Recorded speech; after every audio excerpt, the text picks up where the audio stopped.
I donated my kidney to my sister. She sold it and kept the money. I was standing in the corridor of St. Mary's Hospital in Chicago, holding 2 cups of terrible vending machine coffee, when I heard Rachel's voice drifting from her room. The door was slightly ajar, and something in her tone made me freeze.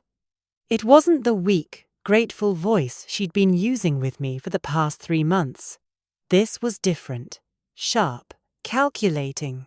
"Yeah, the money cleared yesterday," she said, followed by a laugh that made my blood run cold. $350,000. Can you believe that idiot actually went through with it? My hands started shaking. Coffee sloshed over the rim of the paper cups, burning my fingers, but I barely felt it. "Emma?" Rachel continued, and I realized she was on the phone. Emma's too stupid to ever figure it out. She thinks she saved my life. Meanwhile, I'm set for years. Derek and I are looking at condos in Miami. The cups slip from my hands, crashing to the linoleum floor. Brown liquid spread across the white tiles like a stain spreading through my consciousness, ruining everything it touched. Rachel appeared in the doorway, her phone still pressed to her ear. For a moment, we just stared at each other, her face so similar to mine with those same green eyes and dark hair, went pale. Then something worse happened. Her expression hardened into something I'd never seen before. Defiance, mixed with contempt. "I'll call you back," she said into the phone, never breaking eye contact with me. "What did you just say?" My voice came out as barely a whisper. "Rachel, what did you just say?" She crossed her arms, leaning against the doorframe like she didn't have a care in the world, like she hadn't just shattered every truth I'd built my life around. "You heard me. You sold it? You sold my kidney?" The words felt absurd coming out of my mouth, like I was speaking a language I'd just learned. "You told me you were dying. You said you'd be dead within 6 months without a transplant." I exaggerated. She shrugged. One shoulder, casual, like we were discussing the weather. "I had some kidney issues, sure. Nothing life-threatening. But when I found out what people would pay for a healthy kidney from a perfect match, well." She smiled then, and it was the smile of a stranger. "You were always so eager to help, Emma. Always the good sister, the hero. It was almost too easy." I felt my knees weaken. The hallway tilted sideways, and I grabbed the wall for support. $350,000. Give or take. Turns out there's a whole market for this kind of thing if you know where to look. Derek found the buyer through his connections in Mexico. Some rich businessman whose son needed a transplant. They paid cash, no questions asked. She examined her nails, perfectly manicured in pale pink. "The doctors here think they put my donated kidney in me. Those morons in Tijuana put it in the kid. Everyone's happy." I could have died. The words exploded out of me, echoing down the empty corridor. "Do you understand that? People die from organ donation. There are risks, infection, bleeding, blood clots. I had a 2-year-old daughter at home, and I risked my life for you." For the first time, something flickered across Rachel's face, but it wasn't remorse. It was irritation. "Oh, please. The surgery was perfectly safe. You're fine, aren't you? Stop being so dramatic." I stared at my sister, my baby sister, whom I'd protected on the playground, whom I'd helped with homework, whom I'd loved with every fiber of my being, and realized I was looking at a complete stranger. "Get out," Rachel said, straightening up. "You're making a scene, and I'm tired. This conversation is over." "Over?" Rachel, you committed fraud. You could go to prison. We both could. Who's going to tell them? Her eyes glittered with cold certainty. You? That would mean admitting you participated in an illegal organ sale. You'd lose custody of Sophie. You'd lose your nursing license. Your career would be over. She stepped closer, and I could smell her familiar perfume. Chanel No. 5. The one I'd bought her for her birthday. So here's what's going to happen. You're going to keep your mouth shut. You're going to go home, take care of your daughter, and forget this conversation ever happened. Because if you don't, I'll make sure you lose everything. She walked back into her room and closed the door in my face. I stood there in the hallway, coffee pooling around my feet, and felt my entire world collapse. To understand how I ended up there betrayed, broken, standing in a hospital corridor while my sister threatened me, you need to know how it started. You need to know who Rachel was to me before I learned who she really was. It was March, and Chicago was still shaking off the winter cold. I was working a double shift at Northwestern Memorial, my feet aching in my sneakers, when my phone buzzed with a text from Rachel. Can you come over? Need to talk. Important. Rachel lived in a trendy loft in West Loop, the kind of place I could never afford on my nurse's salary. She'd always been the golden child, beautiful, charismatic, successful. She worked in pharmaceutical sales and made 3 times what I did. Our parents adored her, though they'd both passed away in a car accident 5 years ago. Since then, Rachel and I only had each other. Well, each other and my daughter Sophie, who was 2 years old and the light of my entire existence. I got to Rachel's apartment around 8. She answered the door in yoga pants and an oversized sweater, her hair pulled back in a messy bun. Without makeup, I could see the dark circles under her eyes. "Hey," she said, and I could hear the tremor in her voice. "Thanks for coming. What's wrong?" I followed her into the living room, noting the half-empty wine glass on the coffee table. "You look exhausted." Rachel sat down on her cream-colored couch and patted the cushion next to her. When I sat, she took both my hands in hers. They were ice cold. "Emma, I need to tell you something. And I need you not to freak out." My heart started pounding. "You're scaring me. What is it?" "I went to the doctor last week. I've been feeling tired, you know, and my back's been hurting. I thought maybe I had a kidney stone or something." She paused, and tears welled up in her eyes. It's not a kidney stone. It's kidney failure. Chronic kidney disease, stage 4. Almost stage 5.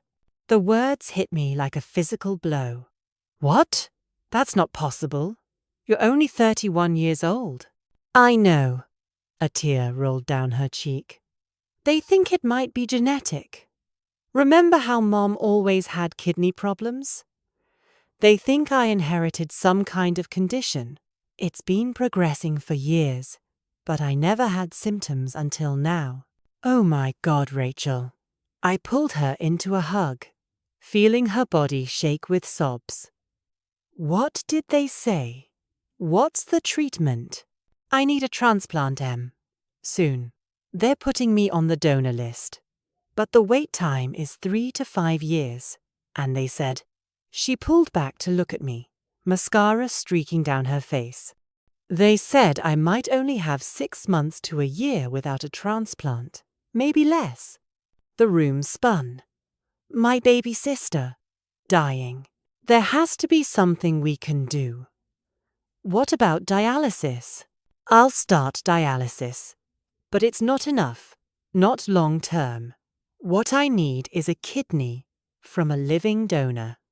She gripped my hands tighter. "I know this is a huge thing to ask, But would you consider getting tested? To see if you're a match. You're my only family, Em. You're my only hope. I didn't even hesitate. Of course. Of course I'll get tested. Really? Fresh tears spilled down her cheeks. You mean it? Rachel, you're my sister. I love you. If I can save your life, there's nothing to think about. She threw her arms around me, crying into my shoulder. Thank you. Thank you so much. You don't know what this means to me. I held her tight, my own tears falling now. We're going to get through this. Whatever it takes, we'll get through it. Looking back now, I can pinpoint that moment as the beginning of my nightmare. But at the time, all I felt was love and determination. I was going to save my sister's life. I had no idea I was walking straight into a trap. The testing took 3 weeks. During that time, Rachel seemed to deteriorate rapidly. She called me every day, sometimes crying, sometimes just wanting to hear my voice. She stopped going to work, claiming she was too exhausted. I brought her groceries, cleaned her apartment, held her hand during doctor's appointments. Sophie, my daughter, adored her Aunt Rachel. Rachel would light up when Sophie toddled into the room, scooping her up and covering her face with kisses. I'm going to fight to stay here for this little girl, Rachel told me one evening, holding Sophie close. She needs her aunt. My heart broke watching them together. The day the results came back, Dr. Peterson called me into his office at the hospital. He was a transplant specialist, serious, thorough, with 20 years of experience. Emma, I have good news, he said, looking at his computer screen. You're a perfect match for your sister. 6 out of 6 antigens. That's incredibly rare, even for siblings. This is the best possible scenario for a transplant. That's wonderful. Relief flooded through me. So we can move forward? Not so fast. Dr. Peterson leaned back in his chair. I need to make sure you understand what you're committing to. Kidney donation is major surgery. There are risks, bleeding, infection, blood clots, damage to surrounding organs. There's even a small risk of death, though it's very low. And you'll only have 1 kidney for the rest of your life. I understand. You'll need to take 6 to 8 weeks off work to recover. You have a young daughter at home. Have you thought about who'll take care of her while you're recovering? My friend Melissa offered to help. She's like family. I leaned forward. Dr. Peterson, I know there are risks, but Rachel will die without this transplant. What choice do I have? He studied me for a long moment. I need you to be absolutely certain this is your decision, not something you're being pressured into. Take a few days to think about it. Talk to your daughter's father. Sophie's father isn't in the picture, I interrupted. And I don't need a few days. I want to do this. Please, let's schedule the surgery. Dr. Peterson made me go through 3 more appointments with social workers and psychologists, all designed to make sure I was mentally prepared and not being coerced. I passed every evaluation with flying colors. Why wouldn't I? I was doing a noble thing. I was saving my sister's life. The surgery was scheduled for June 15th. Rachel's reaction when I told her was everything I expected. She cried, hugged me, told me I was the best sister in the world. I'm going to spend the rest of my life making this up to you, she said. I promise, Em. I'll be the best aunt to Sophie. I'll be there for you always. I'll never forget what you're doing for me. I believed every word. In the weeks leading up to the surgery, Rachel seemed to rally a bit. She had more energy, more color in her cheeks. It's psychological, she explained. Knowing there's hope, knowing I'm going to survive, it's giving me strength. She introduced me to Derek during this time. He was her boyfriend, though I'd never met him before. Tall, handsome, with slicked back dark hair and an expensive suit. He worked in imports and exports, which seemed vague to me, but Rachel was clearly crazy about him. Derek's been my rock through all of this, Rachel said, hanging on his arm. I don't know what I would have done without him. Derek shook my hand with a smile that didn't reach his eyes. You're a saint for doing this, Emma. Not many people would make this sacrifice.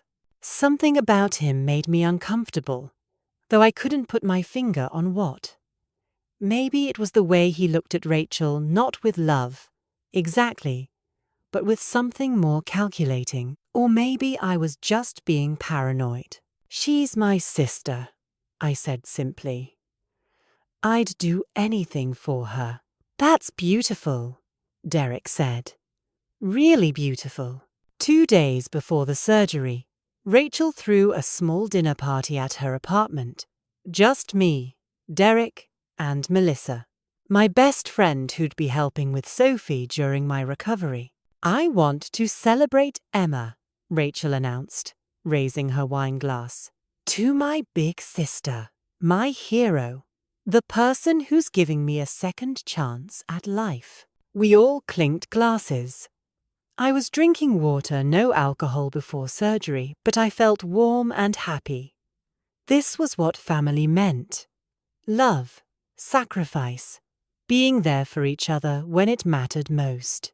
If I'd known what was really happening, that Rachel was celebrating her $350,000 score, that Derek was congratulating himself on finding the perfect mark, that every tear and every thank you was a lie, I would have walked out that door and never looked back.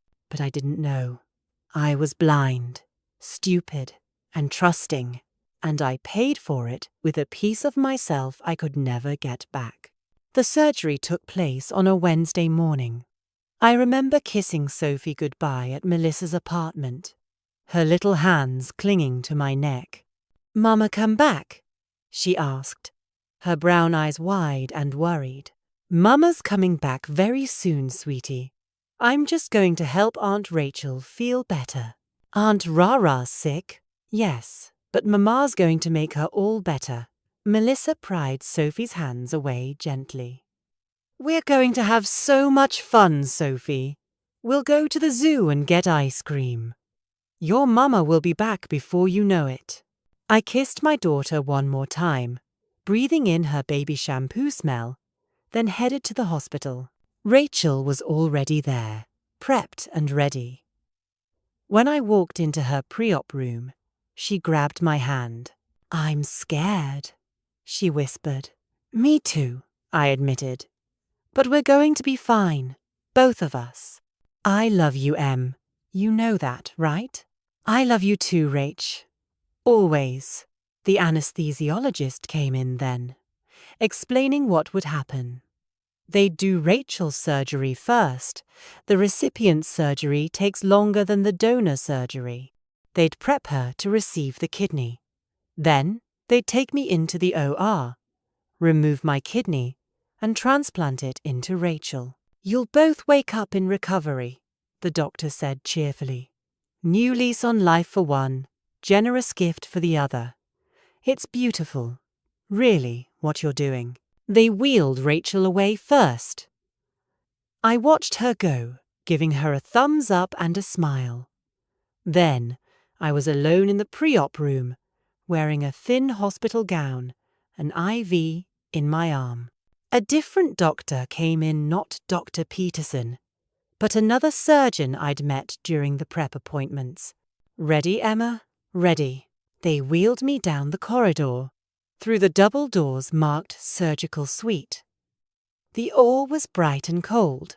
People in masks and gowns moved around, preparing instruments.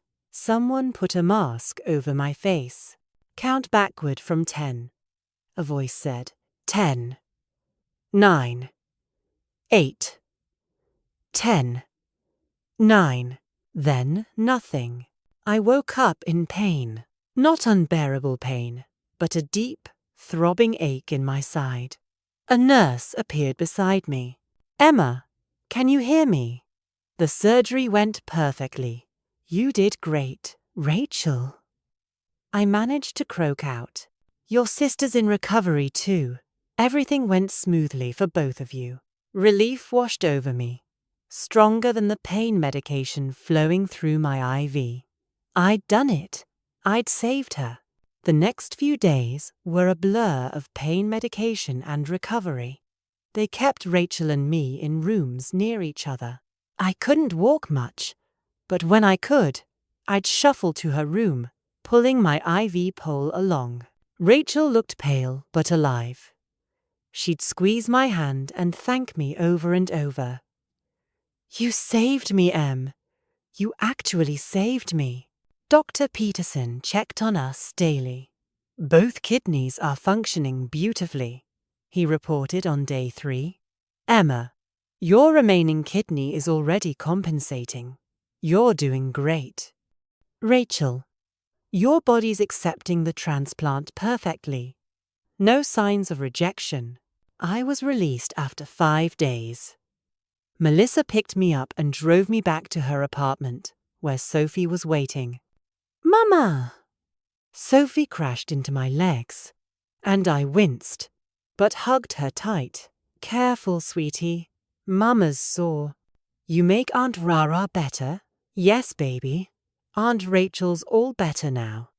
Rachel stayed in the hospital for 2 weeks. Standard protocol for transplant recipients, they said.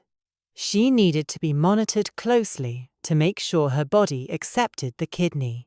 I called her every day. She always sounded tired but grateful. "I can't wait to get out of here," she said. "I want to take you and Sophie out to celebrate properly. Maybe that nice Italian place you love." "That sounds wonderful. Just focus on healing." "Derek visited her often," she told me. "He's been amazing through all of this." I was happy she had support. Recovery was hard for me too. I couldn't lift Sophie, couldn't work, could barely walk without wincing. But I pushed through because I'd done something meaningful. I'd saved a life, my sister's life. 3 months later, I was mostly healed. My scar was still tender, but I was back at work part-time. Sophie was thrilled to have me home full-time in the evenings again. Rachel seemed to be doing great. She posted pictures on Instagram of herself hiking, doing yoga, looking healthy and vibrant. "Second chance at life," she captioned one photo. "Grateful every day." But something was off. She rarely called me anymore. When I called her, she was always busy. Too busy for lunch, too busy to come see Sophie. "I'm just trying to get back on my feet," she explained when I confronted her about it. "Work's been crazy. I've got a lot of catching up to do. I just thought we'd see more of each other after everything." "We will, Em, I promise. Things will settle down soon." They never did. Then, one Thursday evening, my phone rang. Unknown number. "Is this Emma Martinez?" "Yes. This is Dr. Chen from St. Mary's Hospital. I'm calling about your sister, Rachel Martinez. She's been admitted to our ER." My heart stopped. "What? Why? What happened?" She collapsed at home. Her boyfriend brought her in. "We're running tests now, but I wanted to notify her family. Can you come down?" I grabbed my purse and called Melissa to watch Sophie. 30 minutes later, I was at St. Mary's, asking for Rachel's room. That's when I found myself in that corridor, holding coffee, listening to my sister confess that she'd sold my kidney for $350,000. That's when my world ended. I didn't go home that night. I couldn't. Instead, I sat in my car in the hospital parking lot, shaking, crying, trying to process what I'd learned. My sister had betrayed me in the most fundamental way possible. She'd lied about being sick, manipulated me into major surgery, sold my organ for profit, and threatened to destroy my life if I told anyone. I felt violated. Not just emotionally, but physically. A piece of my body, something I'd given freely out of love, had been stolen and sold like a product. I'd been used, exploited, and discarded. Around midnight, my phone rang. "Melissa, Emma, where are you? Is Rachel okay?" "I'm still at the hospital. Rachel's fine." My voice sounded dead, even to my own ears. "You don't sound fine. What happened? Can you watch Sophie tonight?" "I can't. I need time to think." "Of course. Emma, what's going on? You're scaring me." "I'll explain tomorrow. I promise." I hung up and stared at the dark hospital building. My mind raced through options. I could go to the police, report Rachel for fraud, for organ trafficking. But she was right. I'd be implicated too. Even if I didn't know about the fraud, I'd participated in an illegal organ sale. I could lose my nursing license. I could lose custody of Sophie. I could tell Dr. Peterson. But what would that accomplish? The surgery was done. The kidney was gone. It was probably in some kid's body in Mexico right now, keeping him alive. I could confront Rachel again, demand the money. But she'd made it clear she had no intention of sharing. Or I could do what Rachel suggested, keep my mouth shut and try to move on. None of these options felt right. But I couldn't sit in this parking lot forever. I drove to Lake Michigan and sat on the rocks by the water, watching the lights of the city reflect on the dark waves. I thought about my parents. Mom would have been horrified by what Rachel had done. Dad would have been heartbroken. I thought about Sophie, sleeping peacefully at Melissa's apartment, unaware that her mother's entire life had just imploded. I thought about the version of Rachel I'd believed in, the loving sister, the grateful recipient, the person worth sacrificing for. That Rachel had never existed.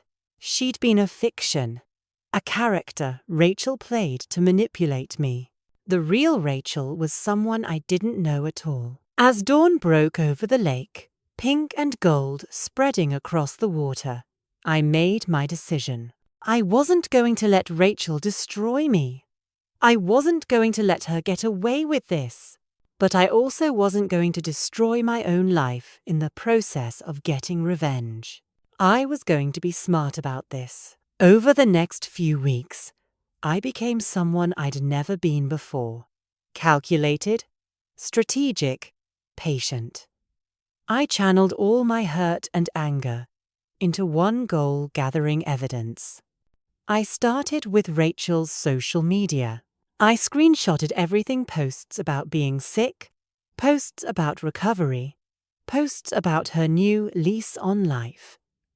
I documented the timeline of her supposed illness and recovery. Then I dug deeper. I requested my own medical records from Northwestern Memorial. I requested Rachel's records from St. Mary's. As a nurse, I knew how to read medical files, and I pored over every detail. Rachel's pre-transplant blood work told a damning story. Her kidney function was low, yes, but not life-threateningly so. She had stage 3 chronic kidney disease, possibly early stage 4. Serious, requiring monitoring and treatment, but not the imminent death sentence she'd described to me. Most patients with stage 3 CKD live for decades with proper management. I read in one medical journal. Transplant is rarely indicated until stage 5. Rachel hadn't been dying. She'd been uncomfortable and inconvenienced, looking at years of careful diet and medication. But she hadn't needed my kidney to survive. She just wanted it for the money. I contacted Melissa and told her everything. She was the only person I trusted completely. "Oh my God, Emma!" Melissa's face went white as I explained what Rachel had done. I don't even have words. That's evil. I need your help, I said. I need to figure out how to prove this without destroying my own life in the process. Melissa worked as a paralegal. She understood the legal implications better than I did. The problem is the illegal organ sale. Even if you didn't know about it, you participated. A prosecutor could argue you should have known something was wrong. So I'm just supposed to let her get away with it? I didn't say that. Melissa pulled out her laptop. Let me do some research. There has to be a way. While Melissa worked the legal angle, I worked the personal one. I needed to understand how Rachel had pulled this off. Who had helped her? Where was the money? What happened to my kidney? Derek was the obvious place to start. Rachel had said he'd arranged everything through his connections in Mexico.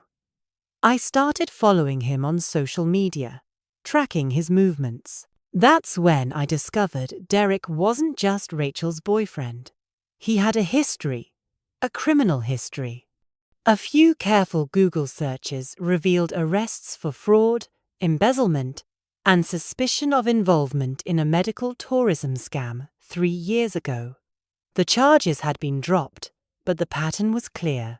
Derek was a con artist, and Rachel had become his accomplice. I also discovered that Rachel and Derek had broken up 2 weeks after my discovery at the hospital. According to Rachel's Instagram, which I stalked obsessively now, Derek had shown his true colors, and she was better off alone, which meant Rachel didn't have Derek protecting her anymore. Meanwhile, I kept my distance from Rachel, ignoring her occasional texts asking if I was okay. She seemed content to let our relationship fade, probably relieved she wouldn't have to face me. But I wasn't done with her. Not by a long shot. My breakthrough came from an unexpected source. The hospital that had performed the actual transplant. I'd been thinking about Rachel's claim that she'd had surgery at St. Mary's, but that a different surgery had occurred in Mexico. If that was true, there would be discrepancies in her medical records. I couldn't legally access Rachel's full records from St. Mary's HIPAA violations, would end my nursing career. But I could talk to people, ask questions, be subtle. I had a friend who worked in St. Mary's surgical department. Over coffee, I casually mentioned my sister's transplant. "I'm so glad she's doing well," I said. "Though I was surprised you guys did the surgery at St. Mary's instead of Northwestern. I thought Northwestern had the better transplant program." My friend Lisa looked confused. "We didn't do a transplant at St. Mary's in June. I'd know I was working the whole month. We haven't done a kidney transplant since April." My heart started racing, but I kept my voice casual. "Really? That's strange.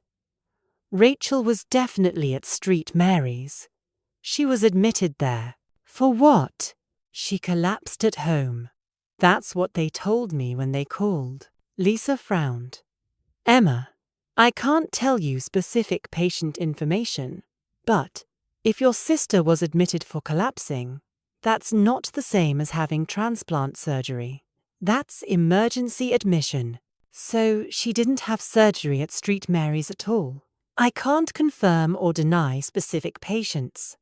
Lisa leaned closer. "But if you want to know where your kidney ended up, you might want to check the records from your original transplant at Northwestern. They should have documentation of where the organ went." That night, I lay awake thinking. If Rachel hadn't had surgery at St. Mary's, and if Northwestern thought they'd transplanted my kidney into Rachel, where had my kidney actually gone?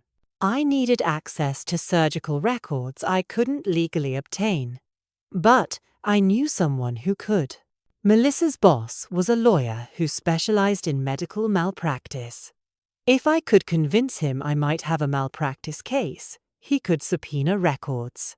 It's a stretch, Melissa warned. You'd have to claim you were fraudulently induced into the surgery, that you didn't give informed consent because you were lied to about Rachel's condition. Is that true? Legally? Maybe. You consented to donate to someone you believed was dying. If Rachel wasn't actually dying, your consent might have been obtained through fraud. Would I face charges for the illegal organ sale? Melissa bit her lip. Potentially. But if we can prove you had no knowledge of the sale, and that you were a victim of fraud yourself, you might have immunity. We'd have to approach this very carefully.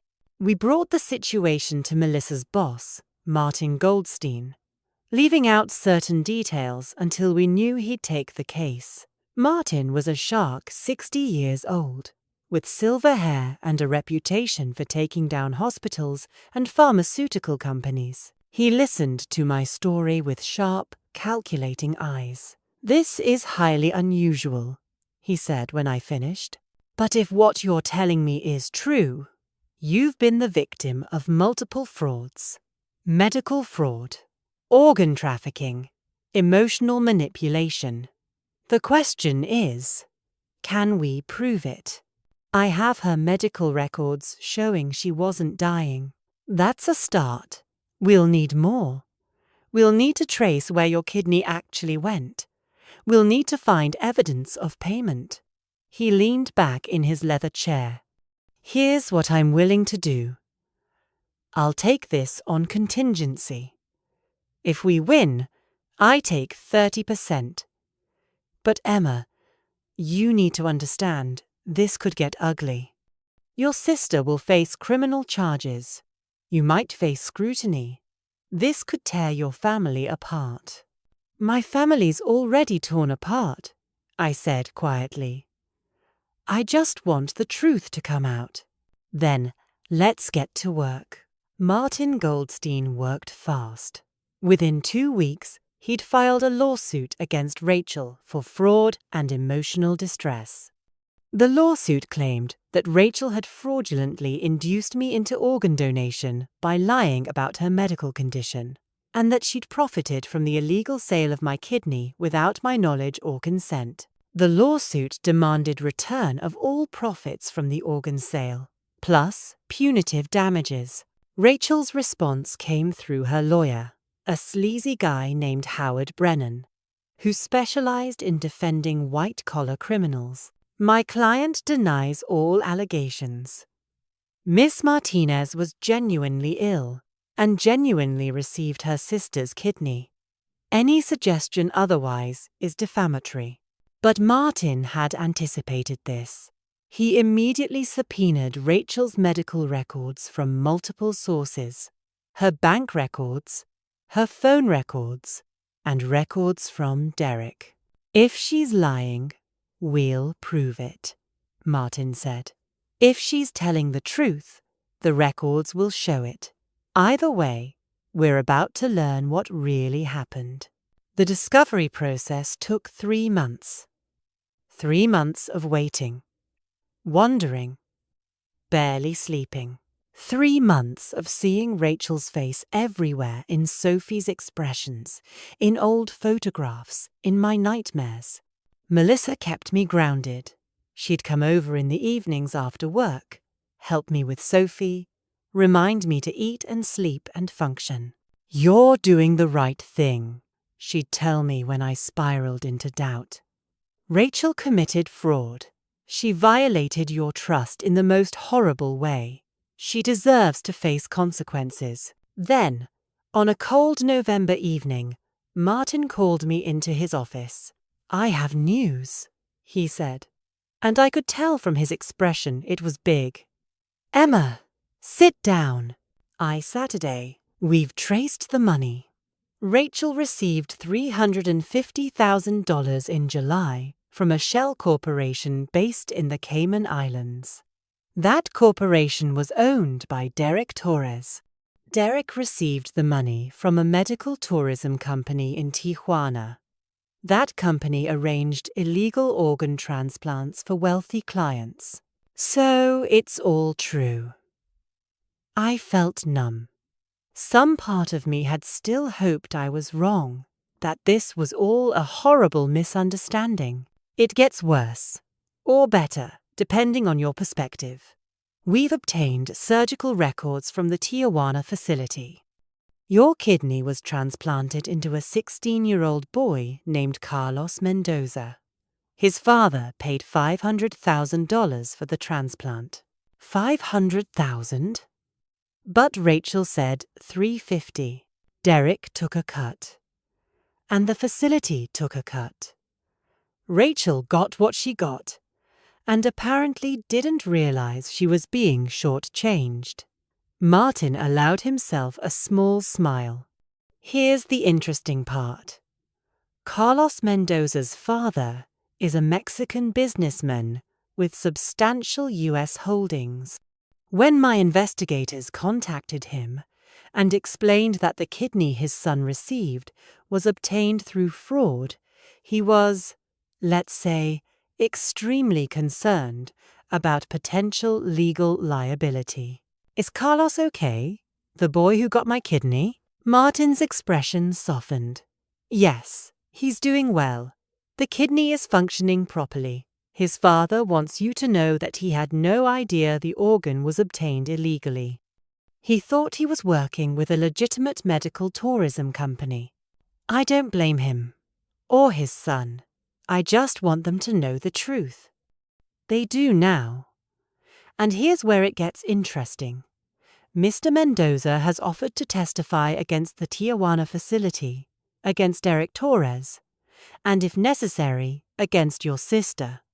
In exchange, he wants immunity from prosecution and assurance that his son won't have to give back the kidney. I don't want the kidney back. The thought made me sick. That boy needs it. He's innocent in all of this. That's what I told Mr. Mendoza. He was relieved. He's also offered to pay you compensation, not as an admission of guilt, but as a gesture of good faith. He's offering $200,000. I stared at Martin. $200,000? It's less than what Rachel got, but it's something. It's acknowledgement that you were wronged. And Emma, this is crucial we have Mr. Mendoza's testimony. We have the money trail. We have the medical records. We have Rachel dead to rights. So what happens now? Now we give Rachel one chance to settle. She returns the money she received. She faces criminal fraud charges. And we end this quietly. Or we go to trial, expose everything publicly, and she faces federal charges for organ trafficking. That's 20 years in prison. My hands were shaking. What do you think she'll do? If she's smart, she'll settle. But your sister hasn't made many smart choices lately. Rachel didn't settle. At first, her lawyer filed a motion to dismiss, claiming I had no standing to sue because I'd willingly donated my kidney. Martin crushed the motion with our evidence. Then Rachel tried to claim she'd been coerced by Derek, that she was a victim too. But her text messages subpoenaed from her phone records told a different story. Messages to Derek about the score of a lifetime, and how to invest the money, and finally being set for life. Rachel had been a willing participant from the start. More than that, it had been her idea. As the trial date approached, Martin received a call from Howard Bren. Retry, EO, continue, Anne, Rachel's lawyer. My client would like to discuss settlement terms. We met in Martin's conference room on a grey December morning. Rachel walked in looking nothing like the vibrant, confident woman I'd known. She'd lost weight. Her hair was dull, pulled back in a careless ponytail. Dark circles shadowed her eyes. She wouldn't look at me. Howard did the talking. My client is prepared to return the full amount she received, $350,000 plus interest. In exchange, Ms. Martinez will agree not to pursue criminal charges and will sign a non-disclosure agreement. Not good enough, Martin said flatly. Your client committed multiple felonies. Fraud, organ trafficking, conspiracy. The FBI is already investigating Derek Torres. It's only a matter of time before they come for Rachel too. Rachel flinched at that, but still didn't look up. What do you want? Howard asked. Martin slid a document across the table. Full restitution, $350,000 plus 20% interest. A written confession admitting to the fraud. Cooperation with federal investigators regarding Derek Torres and the Tijuana facility. And Rachel pleads guilty to 1 count of fraud, accepting whatever sentence the judge deems appropriate.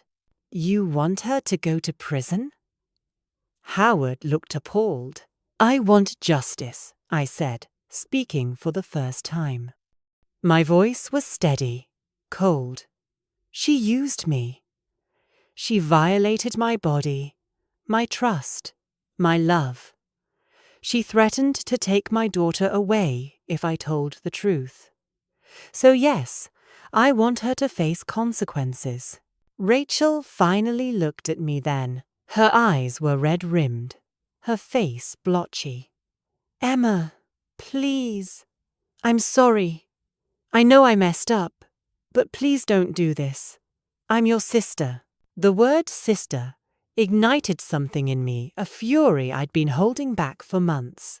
You were my sister, I said, my voice rising. My sister died the day she decided to lie about being sick and sell my kidney for profit. The person sitting across from me is a stranger, a criminal. Someone who would have let me believe I was saving her life while she laughed all the way to the bank. I didn't laugh. You called me an idiot. I heard you on the phone. You said I was too stupid to figure it out. You mocked me for being the good sister, the hero.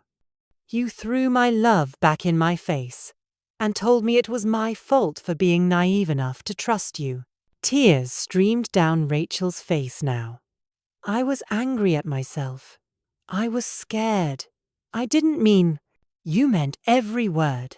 I stood up, planting my hands on the table and leaning toward her. You know what the worst part is? If you'd just asked me for money, I would have helped you. If you'd told me you were in trouble, I would have done anything I could. But instead, you made me go through surgery. You made me risk my life. You made me believe I was doing something meaningful, when really I was just a mark in your con. Emma, I'm done. I looked at Martin. No deal. We go to trial. Let a jury decide what she deserves. Rachel's face crumpled. She put her head in her hands and sobbed. Howard put an arm around her shoulders, shooting me a look of disgust. You'll regret this, he said. Taking your own sister down. What kind of person does that? The kind who refuses to be a victim, I said.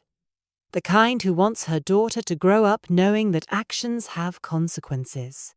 That betrayal isn't something you can just apologize away. Martin stood, gathering his papers. Gentlemen, unless you're prepared to accept our terms, we have nothing more to discuss. The trial begins in 3 weeks. We walked out of the conference room, leaving Rachel crying behind us. That was brave, Martin said once we were outside. It was necessary, I replied. But my hands were shaking, and my heart was pounding. Seeing Rachel break down like that had been harder than I'd expected. She was still my sister, no matter what she'd done. Some part of me would always love the person she used to be, or the person I'd thought she was. But I couldn't let that love destroy me. I couldn't let it make me complicit in her crimes. I had to see this through. 2 days before the trial was set to begin, Howard called Martin again. "We accept your terms. All of them. My client will plead guilty, cooperate with investigators, and pay full restitution plus interest. She just has one request." "What?" Martin asked. "She wants to speak to Emma, privately, face to face."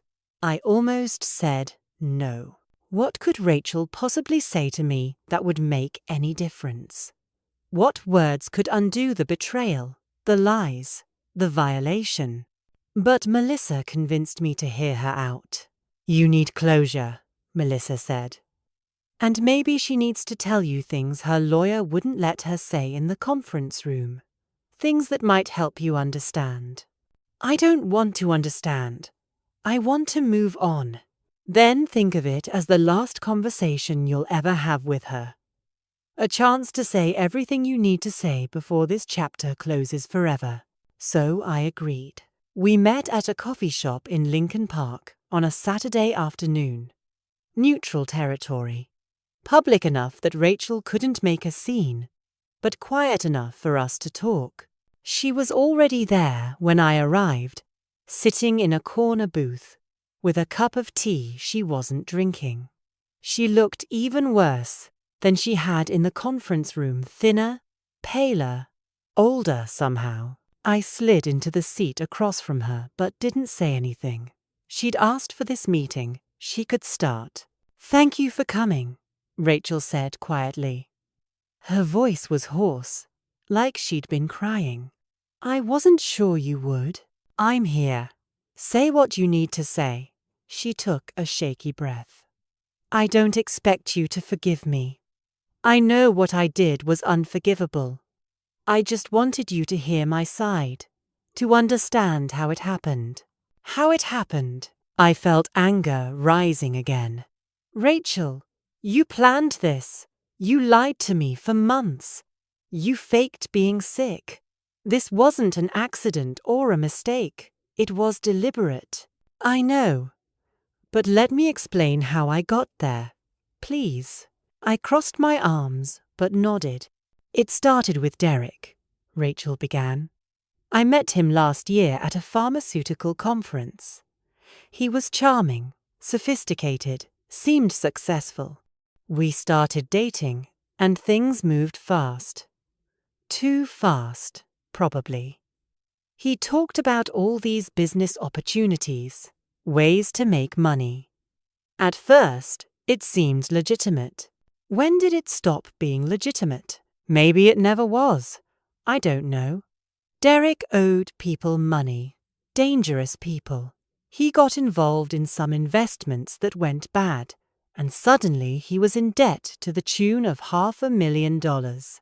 He told me they'd kill him if he didn't pay. So you decided to sell my kidney?" "No. At first, Derek suggested we run. Leave Chicago, start over somewhere else. But I didn't want to abandon my life, my career. Then Derek mentioned he knew people who facilitated medical tourism in Mexico. Rich people who needed transplants and would pay cash." Rachel's hands were shaking as she wrapped them around her teacup. "He said we could make enough money to pay off his debts and still have some left over. He made it sound so simple. People do it all the time," he said. "Kidney donation is safe. You'd recover fine. And technically, I did have kidney issues. Stage 3 CKD. So it wasn't a complete lie. Except for the part where you told me you were dying. I embellished. I know that's wrong. But Derek said we needed you to feel urgent about it. If you knew I just had kidney disease, you might not agree to donate. We needed you motivated." I stared at her in disbelief. You manipulated me into surgery based on a lie. And you're calling that embellishment. I'm not making excuses. I'm just telling you how I rationalized it at the time. I told myself I was providing a kidney to someone who needed it, the boy in Mexico, and that you were healthy enough to spare one. That everybody won. Except, I didn't know what I was actually agreeing to. I thought I was saving your life. I know. Rachel's voice broke. Emma, I've replayed this 1,000,000 times in my head. I've asked myself how I became this person. How I let Derek convince me to do something so horrible to my own sister. And the truth is, I don't have a good answer. I was scared. I was in love with someone who turned out to be a criminal. I was greedy. I saw the money, and I wanted it. Did you ever actually love me? The question came out before I could stop it. Or was I always just someone you could use? Rachel looked up, and the pain in her eyes seemed genuine. I love you. I've always loved you. You were the best big sister anyone could ask for. When Mom and Dad died, you held us together. When I needed anything, you were there.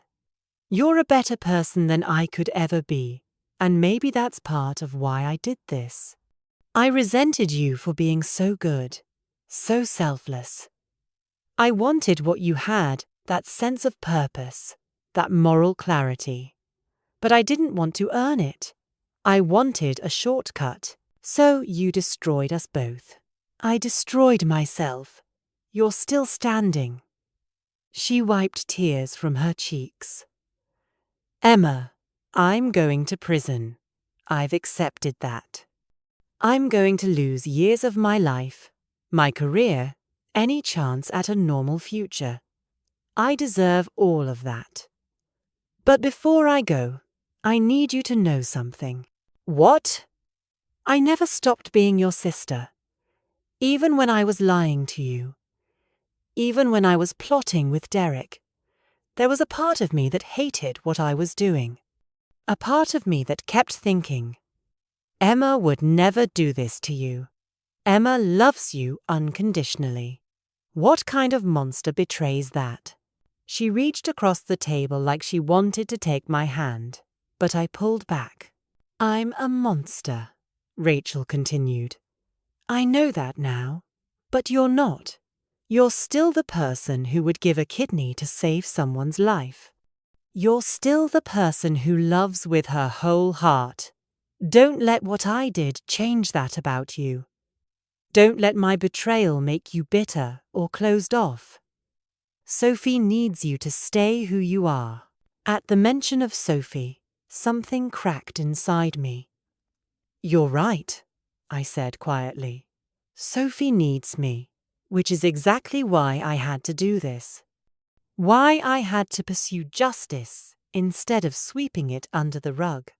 Because I need my daughter to grow up knowing that love doesn't mean letting people hurt you. That family doesn't give you permission to destroy each other. That forgiveness isn't the same as accepting abuse. Rachel nodded, more tears falling. You're teaching her well. You always do everything well. Stop. The word came out sharper than I intended.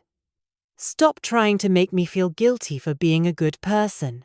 Stop making this about how inadequate you felt, or how much you resented my choices. Your insecurity doesn't excuse what you did. Nothing excuses what you did. I know. I gave you a part of my body, Rachel. I let surgeons cut me open and remove an organ because I thought it would save your life. That kidney is in a stranger's body right now, keeping him alive, and I'll never get it back. Every day for the rest of my life, I'll have a scar that reminds me of how much I loved you, and how little that meant to you. I'm so sorry. Sorry isn't enough. My voice rose, and a few other customers glanced our way. I lowered my voice but kept my intensity. You don't get to apologize your way out of this. You don't get to cry and explain and make me feel bad for holding you accountable. You made your choices. Now you live with them. Rachel was full on sobbing now, her shoulders shaking. I know I don't deserve forgiveness. I just wanted you to hear the truth. To know that I know how badly I messed up. To know that I'll spend the rest of my life regretting what I did to you. I stood up, grabbing my purse. Good. You should regret it. You should regret it every single day. Emma, wait. Rachel looked up at me with swollen, desperate eyes. Will you ever be able to forgive me? Maybe not now, but someday? In 5 years? 10? Will there ever be a chance for us to have some kind of relationship again? I looked at my sister, the person I'd loved more than almost anyone, the person I'd sacrificed for, the person who'd betrayed me in the deepest way possible, and felt something shift inside me. The anger was still there. The hurt was still there. But underneath it all, buried deep, was a tiny seed of something that might someday become forgiveness. Not today, not tomorrow. Maybe not for years, but someday, when the wound wasn't so raw, when Sophie was older and asked about her aunt, when enough time had passed that I could think about Rachel without feeling violated, maybe then I could find a way to forgive. Not for Rachel's sake. For mine. I don't know, I said honestly. Ask me in 10 years. Then I walked out of the coffee shop and didn't look back. 2 years later. The courtroom was packed the day Rachel Martinez was sentenced. Martin had warned me it would be a media circus. Organ trafficking cases didn't come along every day, but I hadn't expected quite this level of attention. Reporters lined the hallway outside the courtroom. Cameras flashed as I walked in with Melissa by my side. I kept my head down, my hand tight around Melissa's. Emma Martinez! A reporter shoved a microphone in my face. How do you feel seeing your sister sentenced today? No comment, Melissa said firmly, pulling me past them. Inside the courtroom, I took a seat in the gallery. I could see the back of Rachel's head at the defense table. Her hair was shorter now, pulled back in a simple ponytail. She wore a grey suit that looked too big for her frame. The judge, a stern woman in her 60s named Judge Patricia Thompson, called the court to order. The defendant will rise. Rachel stood, her lawyer beside her. She looked small and scared, nothing like the confident woman who'd once told me I was too stupid to figure out her scheme. Judge Thompson read through the charges. Fraud, conspiracy to commit organ trafficking, making false statements.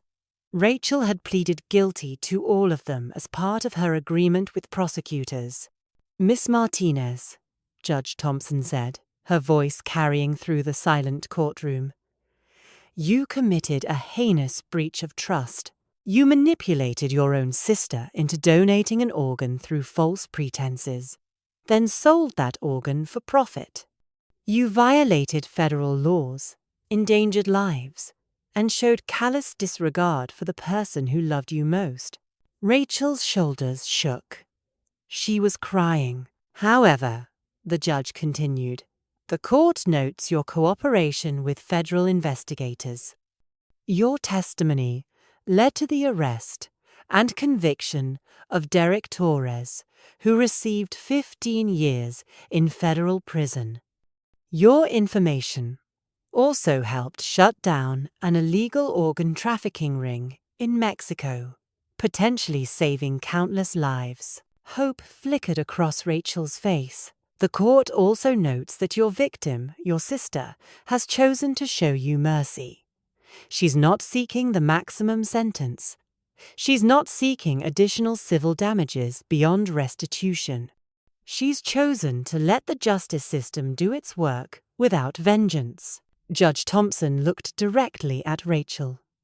You should spend every day of your incarceration thanking your sister for her compassion and wondering how you could have betrayed someone so remarkable.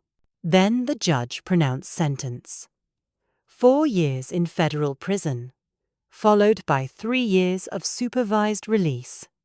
Rachel would also have to perform 500 hours of community service once released, and would be permanently barred from working in healthcare or pharmaceuticals. It wasn't the 20 years she could have gotten. But it was enough. Rachel turned to look at me then, our eyes meeting across the courtroom. She mouthed 2 words. Thank you. I didn't respond. I just stood up and walked out. Outside, the reporters swarmed again. Miss Martinez, do you feel justice was served? Are you satisfied with the sentence? Will you reconcile with your sister after she's released? Martin had coached me on what to say. I stopped, took a breath, and faced the cameras.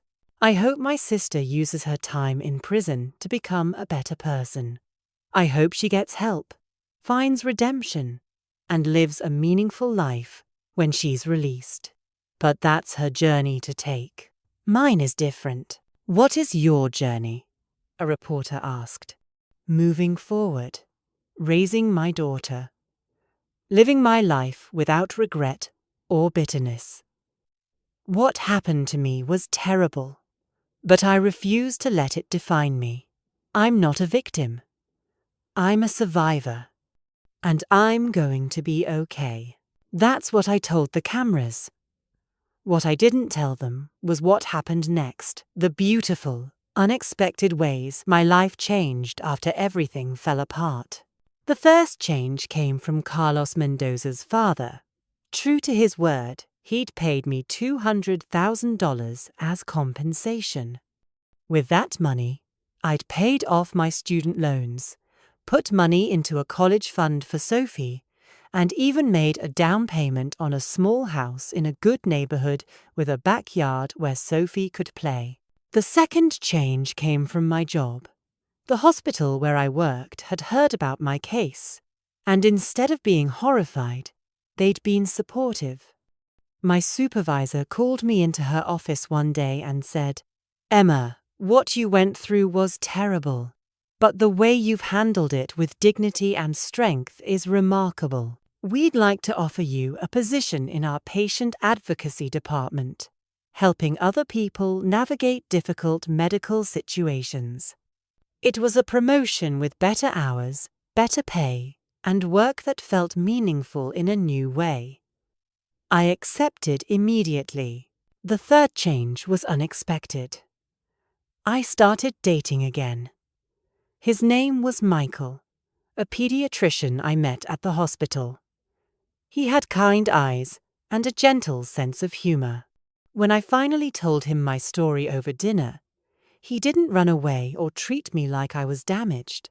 "You're one of the strongest people I've ever met," he said simply. "And I'd like to get to know you better, if you'll let me." Sophie adored him. "Mama's friend is nice," she'd say, and my heart would swell. The fourth change came from within. I started therapy, real intensive therapy, to work through the trauma of betrayal. My therapist, Dr.